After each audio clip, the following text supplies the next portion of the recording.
Welcome to this episode of Consider It Blacklit. I am Kim Singleton, your host, and for those of you tuning in for the first time, Consider It Blacklit highlights films, television programs, and stage plays featuring African Americans up front and behind the scenes. We also discuss social issues as it relates to these programs and how they may or may not impact our communities. So thank you for tuning in, and we hope you continue to tune in each week. Today, it is my pleasure to highlight the upcoming musical, Marian the Musical. It is about Marian Anderson, the famed opera singer, and her life leading up to her performance in front of the Lincoln Memorial in 1939. She had to perform outside because she was denied a performance in front of an integrated audience at Constitution Hall. Today, it is my pleasure to have the writing team of Marian the Musical. Let me tell you who I have with me. I have Elkin Antoniou G, Chelsea Marie Davis, Emily Ruth Hazel, Caleen Sinnette Jennings, and Victoria Theodore. Welcome, ladies. Girl power all the way. Thank you. Thank you. Yeah, so let's start off by telling our audience about yourselves, what led you up to being a playwright, so to speak. So we're going to start with Elkin. Okay, great question. I have been in the entertainment industry my whole life and started out as a performer and then moved to the other side of wanting to be responsible for stories that were being told. So I've been a writer with my husband in film, and we've worked on many stories together and screenplays. And then I came back to my first love of theater about 10 years ago and started working in writing and producing and directing, choreographing there. And just have loved this story so fully that I had to jump in and become a part of its birth. So that's my journey. Oh, awesome. What about you, Chelsea? Yeah, both my folks are songwriters, actually. So I feel like I got exposed to it pretty young. And I studied music therapy in school and went a different route. But the thing I always loved was writing songs for my clients. And I started writing songs as a teaching artist, and also found my way back to my first love of theater, which as a young person I did as a performer, but I found I really loved being on the writing side of it and getting to be part of telling the story. So Marian is my first musical, and I'm so grateful to be on this incredible team of women. Well, we are grateful too, because it's an amazing piece of work. Emily. I'm primarily a poet. For this show, I am co-lyricist with Chelsea Marie Davis. And so this is really a new venture for me into the music realm and into musical theater specifically.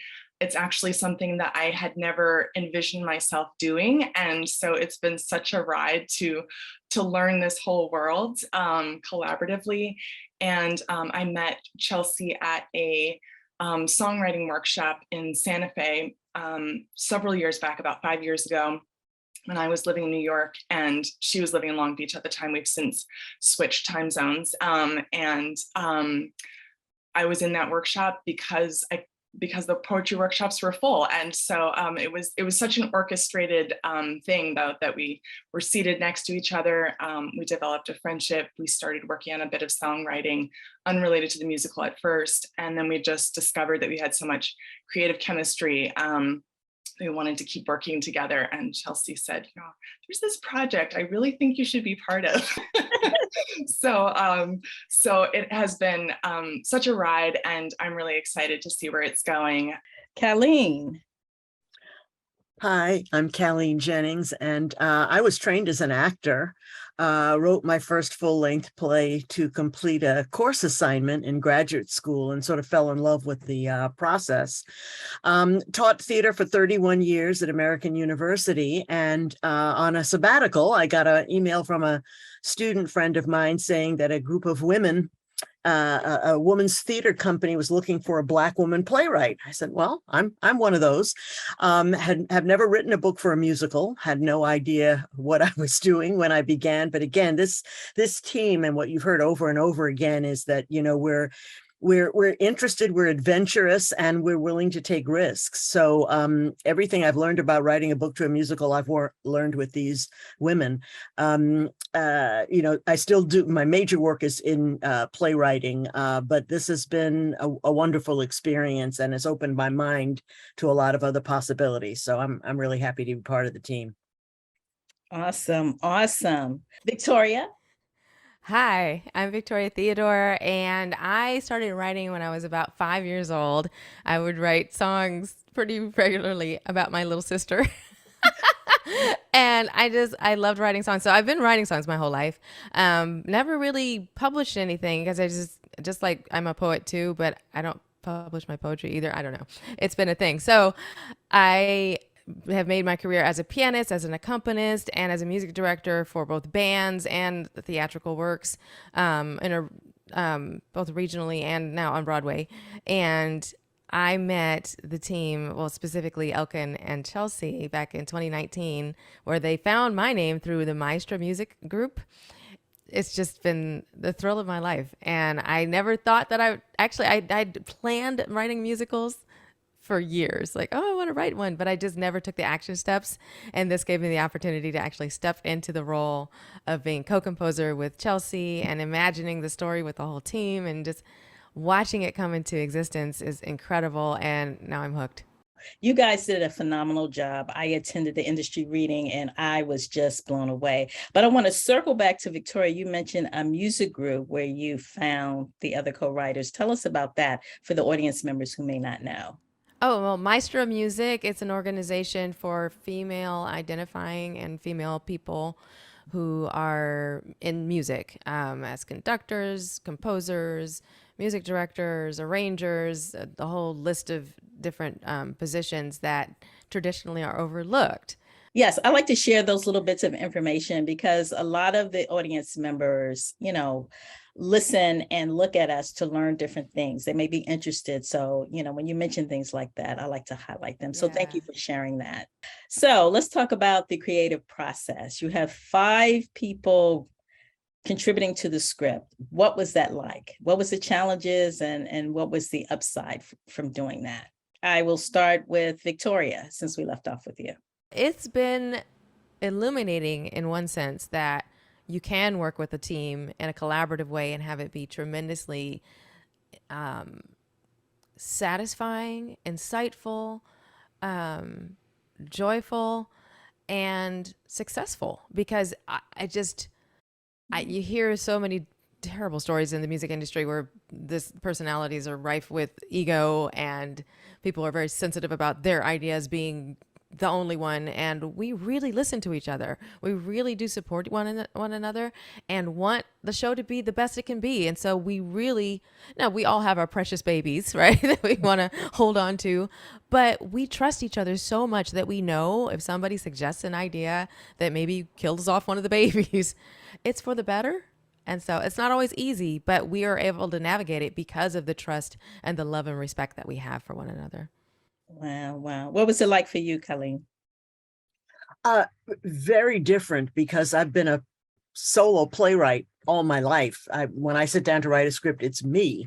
And the first time I get to collaborate really is when I go into production and I begin to work with directors and so forth. So having people collaborating with me on the writing was really very different. But because I've taught for so many years and because I've seen the power of what groups can do, you know, I was excited and interested in being part of a group. And I had just come out of a 3-year playwrights collective in DC, where I'd sort of refreshed those group skills. So this has been wonderful. And I think one of the keys to success here has been the fact that although we're each sort of expert in our own disciplines, we realize that good ideas can come from anywhere. Thank you.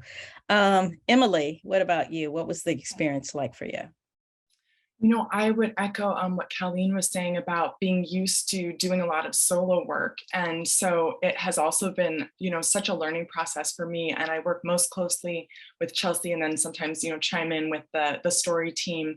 But we're working on lyrics in real time a lot of the time, we'll be on Google Docs and FaceTime, and talking through things. And I think just the sense of building relationship, that's very much a part of our culture as a team, is focusing on relationship, on supporting each other as artists, wanting our personhood and well-being to be first, and then talking through all the other pieces that connect to that. And it is really pretty radical and countercultural, because that focus has allowed us to create that sense of trust. Wow. Thank you. Chelsea, what about you? I have the unique experience amongst our teammates to be on all three teams. So the story team and the music team and the lyric team. So I'm in every meeting, which has, I actually think, maybe expedited the process more than some other teams that function with solely a book writer or even people writing the book, and then they kind of hand it off to the composers. So because I get to be part of the story conversations and ask questions, I get to have a sense of what's needed in the scene and what the beats are emotionally, so I can bring that back to the lyrics and then bring it into the composition team. So it's made the experience for me really rich, because all the things are interconnected. Elkin, what about you? I absolutely cherish the process of collaboration. So for me, it's been a beautiful journey to watch how we've come together. I think there's something a bit divine about it, because we didn't know the fullness of each other's skill sets. We came together very organically and miraculously, and started discovering in time how we work and really celebrating each other's strengths. And so it became like this weaving of fabric, and it was so seamless and so beautiful. And I'll never forget when Chelsea and I and Emily were working for about a year before Caleen came on board. And we were all meeting for the first time. We're in an Airbnb. Caleen came fully prepared as the seasoned playwright and teacher that she is. I mean, questions, bullet points, cards, pencils. It was incredible. And she had outlined the entire story. She came so richly prepared. And then she shared it all with us. And then she said, and I'll never forget this, she said, "Tell me what's in your bones." And Chelsea and I proceeded to dance and sing out the entire musical that we've been working on the last year. And Caleen was so gracious, and she received, the investment that we had put in. And she's like, "Okay, let's start there." Well, the hard work did pay off. I can't wait for everybody to see this. Like I said, I attended the industry screening, and I was just like sitting there like in amazement. But this next question I'm going to direct to Caleen, because she seems to be the, I want to say instructor for lack of a better word. But one of the things I found, like when you become a woman of a certain age, like me, over a certain age, I'm not going to say on the air, but I find that a lot of young people aren't familiar with the icons in our history. Marian Anderson is one of them. So, Caleen, I would like you to talk about the significance of Marian Anderson's story and why it was so important, like in a nutshell, for the young people who are listening and may not know who Marian is. And you can give them some seeds to go research on their own. So I'm going to throw that question to you. Thank you for that question, because I became aware of Marian Anderson through my grandmother. She had a picture of this woman in a fur coat and little hat standing on the steps of the Lincoln Memorial. And I always saw her then as this very proper woman who sang very beautifully, and I knew zero about her. the first thing I received was Chelsea's beautiful song, God Only Knows. And I said, oh my gosh, this is a human being here. So I had to go back, and while I kept that iconic picture in my mind, I read her autobiography. I talked to my collaborators here, and our biggest challenge has been, how do we take an icon and make her human? What are the things that every woman will understand? What are the things that every woman artist will understand? What are the things that every Black woman understands? So this team has sort of dug into what are the things that makes a human being able to produce the kind of music she produced and to be the political figure she ended up being. Thank you. Thank you. So everybody out there, if you're not familiar with Marian Anderson, please, please, please do your research. She was definitely iconic. Let me ask each of you, what was your major inspiration in the work that you do? And we're going to start with Elkin. For me, it goes back about almost 20 years now, not quite, maybe 15. My husband and I are filmmakers, in addition to my first love of theater. We made a short film called Most. It was a foreign language film, and it was nominated for an Oscar.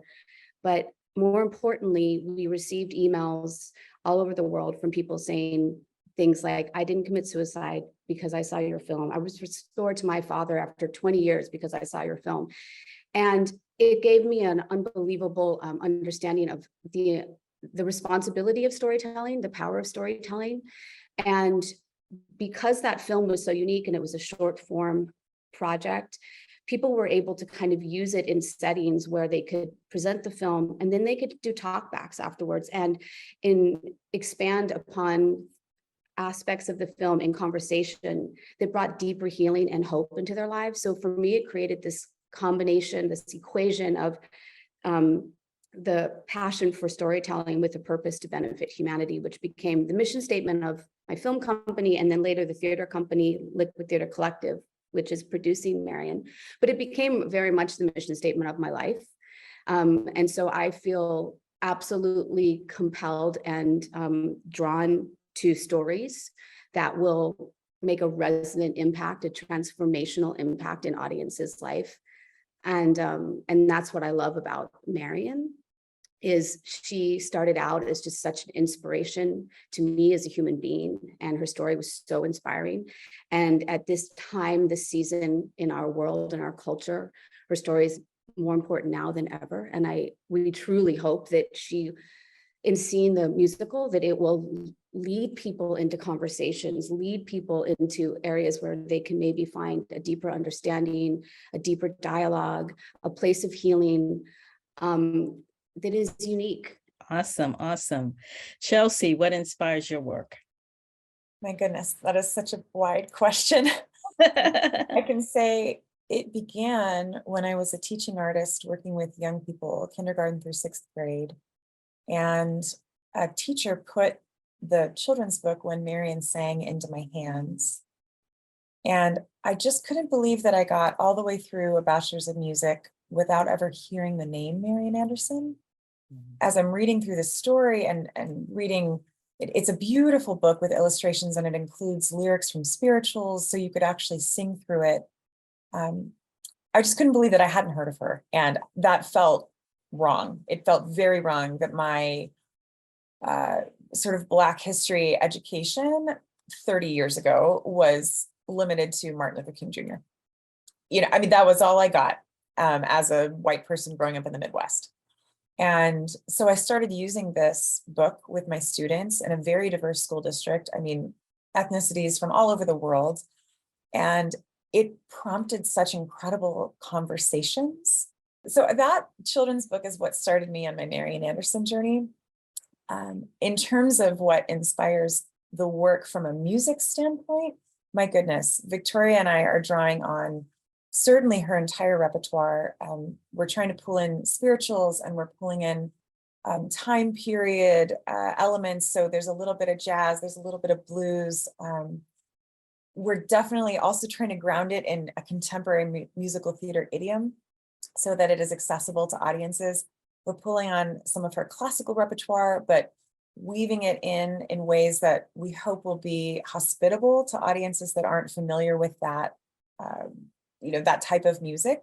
So just like enough, be like, oh, what was that? And then, oh, we're moving on. You'll have to look it up, So we're trying to make it a singular whole that holds all of these eclectic elements, because I feel like that also reflects who Marian is, or who Marian was, holding all of these cultures and different languages in her person, in her body, in her voice.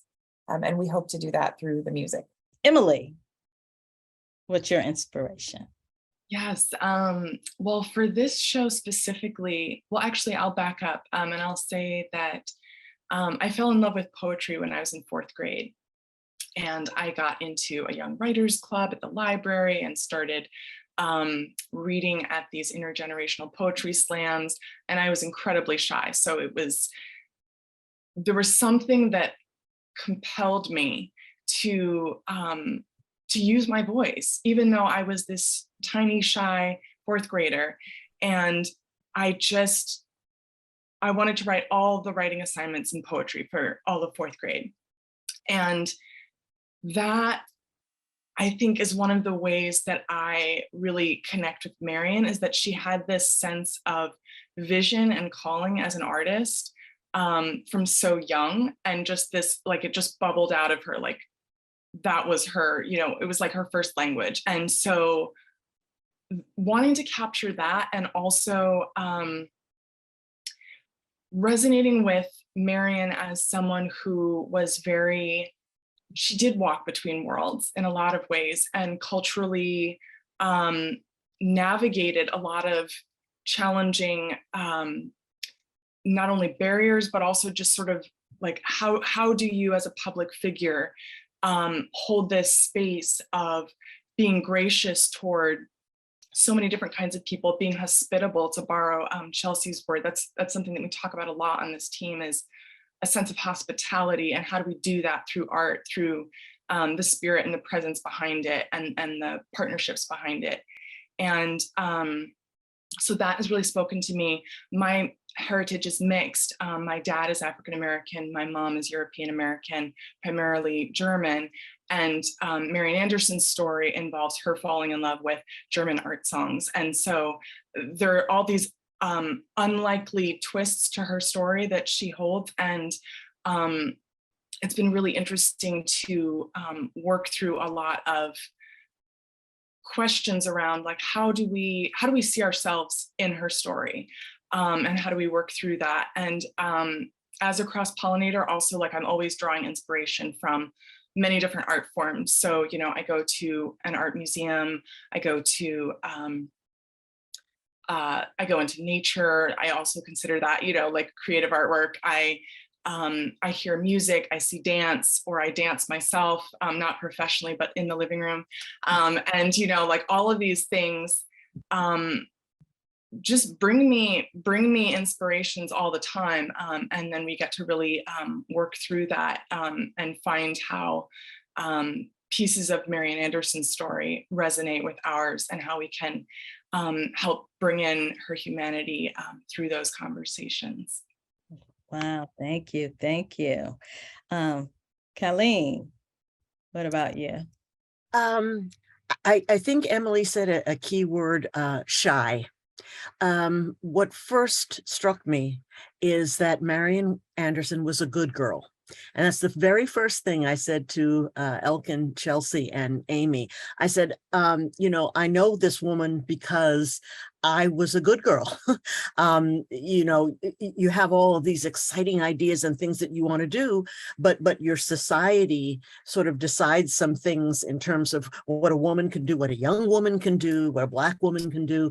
And so I sensed in her all the things, that all the worlds she's had inside her that the world wasn't ready to hear yet.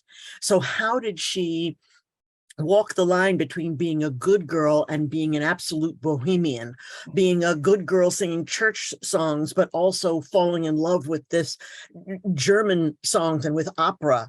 It was very exciting. Her nephew had to sit her down at a table and turn on the tape recorder to get her to talk about her life. That's how her autobiography came to be, because she didn't want to talk about herself. So that idea of how a shy girl, a good girl, can live her dreams and speak her truth and represent her truth, even if there are things inside of her that are still terrified of doing it. Wow. Victoria, what about you? I'm so glad you spoke to Caleen first so she could say all of that, because that, I think, resonates with all of us. I certainly grew up the good girl. I have a perfectionistic streak, and I've always been a people pleaser. So following rules has always been very easy for me. But at the same time, I've always loved music and always loved to perform and always loved the vast range of music. And that's the part that resonates with me with Marian. My first piano teacher was Laura Toombs Scott. She was an older Black woman who was probably one of, if not the first Black woman to teach piano in the Bay Area, in the San Francisco Bay Area. And she was born in the late 1800s. And so she was pretty much a contemporary of Marian's. And I don't know for a fact, but I wouldn't be surprised if when she was traveling through the West, if she needed a place to stay, she probably stayed with Mrs. Scott. But Mrs. Scott told me about Marian when I was a little girl. And so when I was approached with the project, I knew exactly who she was. I have the parallel of having grown up playing and loving classical music, but also grew up in church. So spirituals and gospel music is a deep part of who I am. And so the combination of the good girl, the pressure, the seeking for high achievement, the isolation of being the only in the room. Even when I went to college, I was pretty much exclusively the only Black person and the only woman in most of my classes. Yet and still, I had this drive to go ahead and achieve and not let any of the societal pressures of being a good girl or the restrictions of being a Black woman stop me. And so that's what I see in Marian. She didn't let anything stop her from achieving her goal. She made sacrifices, as have I, in life, but the music is what stood. And so to be able to bring that experience that I have that sort of parallels her, it's an honor and a thrill, and absolutely inspires me. Wow. I love how each of you find inspiration in different small aspects of Marian's life. It's such a dynamic story. Like I say, I know people are going to get tired of me talking about, I can't wait till it comes out so you can see it, see the story, hear the music, all of that. Well, thank you, ladies, for joining me today and sharing with us your journey into everything you poured into Marian the Musical. I'm going to put up on the screen the website to Marian the Musical so people can stay abreast of what's going on. And in the credits, I'm going to put the information about the writers in case you guys want to reach out to them or stay abreast of what they're doing. But thank you so much, everyone. And to my audience, thank you for tuning in. And until next week, consider yourself Blacklit.